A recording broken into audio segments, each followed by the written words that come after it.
በቤታችን በሚገኙ ሪሞት በብዛት እያስቸገረን የሚገኘውን ሪሞት በቀላሉ እንዴት ማስተካከል እንደሚቻል በቤታችን ሆነን እናያለን። ይኸው እንደምታዩት ሪሞት አይሰራም፣ እየሞከርኩት ነው። ሲግናል የለውም፣ አያበራም። ያው እንደምታየው ሪሞት ደግሞ በጣም አስቸጋሪ ነው። የባትሪው ሁኔታ ባትሪው በጣም አስቸጋሪ ነው። በጣም ያው በየምንጠቀማቸው ባትሪ ውስጥ በጣም የቀያየርን ሞክረናል በየቤታችን። ያው የተበራ ኢምፒቲ ባትሪ ምንም ፓወር የለውም። ያ ታኝኳል ጭምር ህይወት በየቤታችን የምናደርገው ያንን እምቢ ሲለን እናኝኳለን ምናምን። አንዳንዱ ወደ ሀገር ሰዓት ላይ የሚጥደው ማይጠፋ ሞቅ እንዲልለት ማለት ነው። በተለምዶ ያው እንግዲህ ሪሞታችን ስንሞክረው አይሰራም፣ አይሰጥም ምላሽ። እንደምታዩት በጣም በቃ አይሰራም። አሁን ወደ ስራ እንሄዳለን፣ እንዴት በቀላሉ ማስተካከል እንደምንችል። ባትሪውን እናወጣለን። ባትሪውን ካወጣን በኋላ ቦርዱን ነው የምናወጣው። ስለዚህ ቀስ ብለን ባለችን ነገር እንደዚህ ቀስ ብለን እንከፍተዋለን። እንደዚህ ከፍተው የምናገኘው ቦርዱን ነው። ቦርዱን እናገኛለን።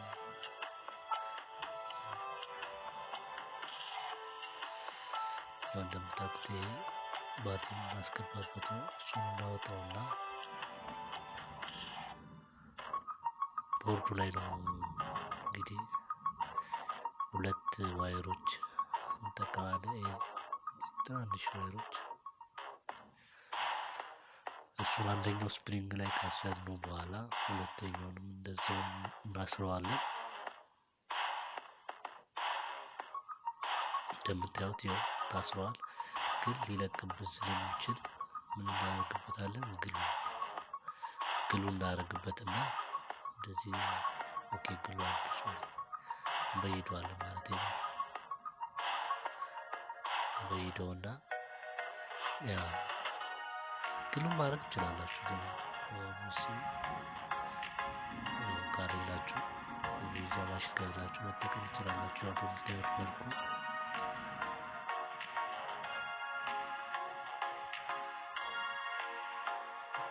እዛ በባትሪ በሚገባበት መልኩ በዚህ ላስወጣውና እንደዚህ እንደምታዩት ምንድነው ቻርጀር ፖርት ነች። ቻርጀር ስንሰካባት ፖርት ነች። ለሞባይል ምናምን የምንጠቀምባት የተለያዩ ነገር ፓወር ባንክ ሊኖር ይችላል። ግን የሞባይል ነው የተጠቀምኩት። ፖዚቲቭ እና ኔጌቲቭ ሰርች ያለው እንደምታዩት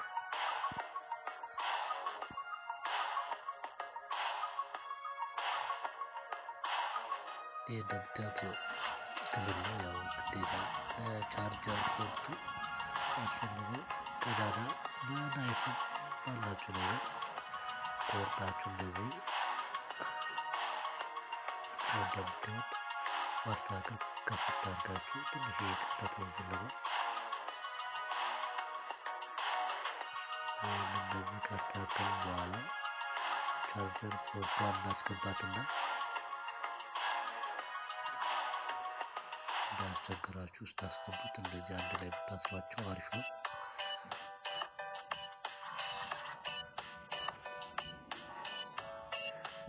በዚህ መልኩ እናስገባዋለን። ከውስጥ ድረስ በደንብ እናስገባውና እርግጠኛ ቦታውን ከያዘልን ካረጋገጥን በኋላ እንደምታዩት አሪፍ ቦታ ነው የያዘልን። እሱ ይሄ እንዳይነቃለን ግሉ እናደርግበታለን። ያው ግሉ ጋር የትም አይንቀሳቀስም። ገመዶቹን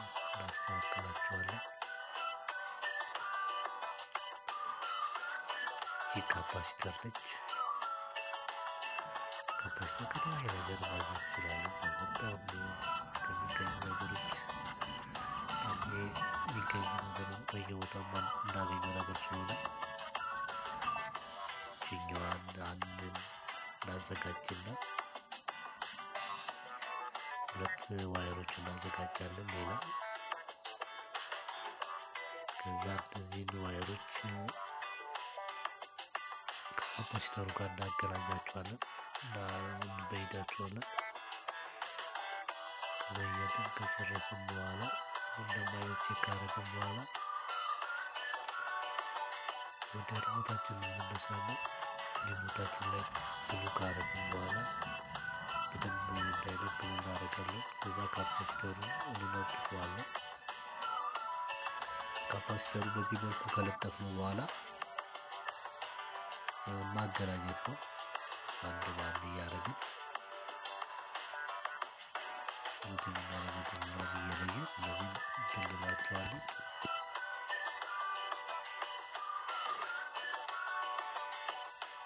በመቀጠል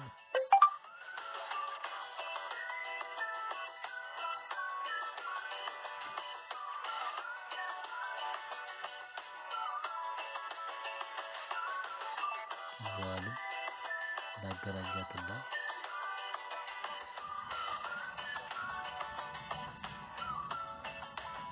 በደንብ ማሰር ይጠበቅብናል። ያው ሊለቅብን ስለሚችል በደንብ እንዲይዝልን ምን እናደርጋለን? ግሉ ብንጠቀም አሪፍ ነው። ምክንያቱም በጣም ሊለቅብን ይችላል። ያው እንግዲህ አሰራራችን ልክ እንደዚህ ነው። በምስሉ ላይ እንደምታዩት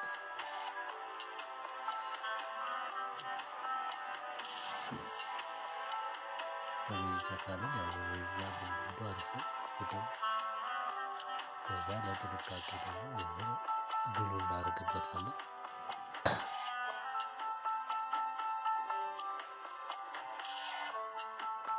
ካጣበቅን በኋላ በምታዩት መልኩ ይሄንን ይመስላል። ከዛ ቀስ እያልን ቦታ እናስይዘዋለን። ቅጣ እንደዚህ አድርገን ውስጥ ከከተትን በኋላ በሪሞታችን ክዳን እንከድነውና እንደምታዩት በዚህ መልኩ ከተስተካከለ በኋላ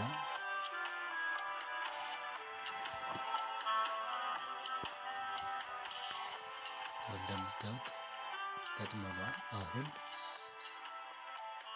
ከድነን እንግዲህ ቻርጅ ትንሽ እናደርገዋለን። ቻርጀር በማንኛውም ቻርጀር ያው በቤታችን ባለው ቻርጀር ውስጥ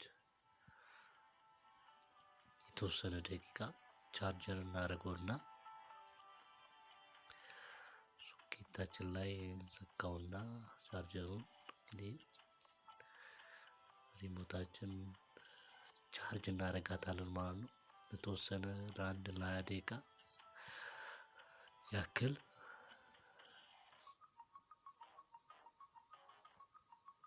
ትንሽ እንጠብቀውና ያው ቻርጀር ካረገልን በኋላ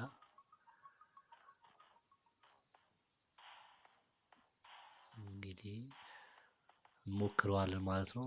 ቤተሰቦች እንግዲህ ለዚህ ዩቲዩብ ቻናል አዲስ ከሆናችሁ ሰብስክራይብ፣ ላይክ፣ ሼር እያደረጋችሁ እንግዲህ አሁን ይበቃዋል ብለን እናስባለን። እስቲ እንሞክረዋለን ማለት ነው። ሪሞታችን ቻርጀር ሆናለች። ይኸውት አሁን እስቲ እንሞክረው። ሲግናሉ ይበራሉ አይበራም የሚለው ያው በብዛት በጨለማ ስለሚሰራ በብርሃን አይታየንም። እጃችን ላይ ያው እንደዚህ አድርገን ነው በብዛት የምናየው። ያው እንደምታዩት ያው ሲግናሉ እየሰራ ነው። ያጠፋሁት ያው እንዲታያችሁ ብዬ ነው። ጨለማ ውስጥ ነው በብዛት የሚሰራውና ያው ሲግናሉ እየሰራልን ነው። ሪሞታችን እንግዲህ ሰርቶናል ብለን እናስባለን። አሁን እንሞክረው።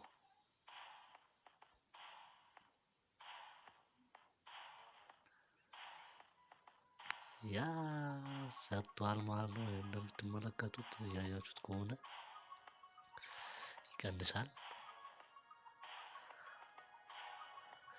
በነገራችን ላይ ከቻርጀር ከአንዴ ካረጋችሁት ለ14 ቀን ያገለግላችኋል። 14 ቀን ያለምንም ባትሪ ትጠቀማላችሁ። ከዛ ቻርጀር እያደረጋችሁ መልሳችሁ 14 ቀን ምናምን እና እንደ ሪሞታችሁ መጠን ያው እንግዲህ ይሄው እንደምታዩት እየቀየረ ነው። በቀላሉ እንግዲህ ያው እንደምታዩት ሪሞታችንን ከባትሪ ነፃ አድርገን በቻርጀር የሚሰራ ሪሞት በቤት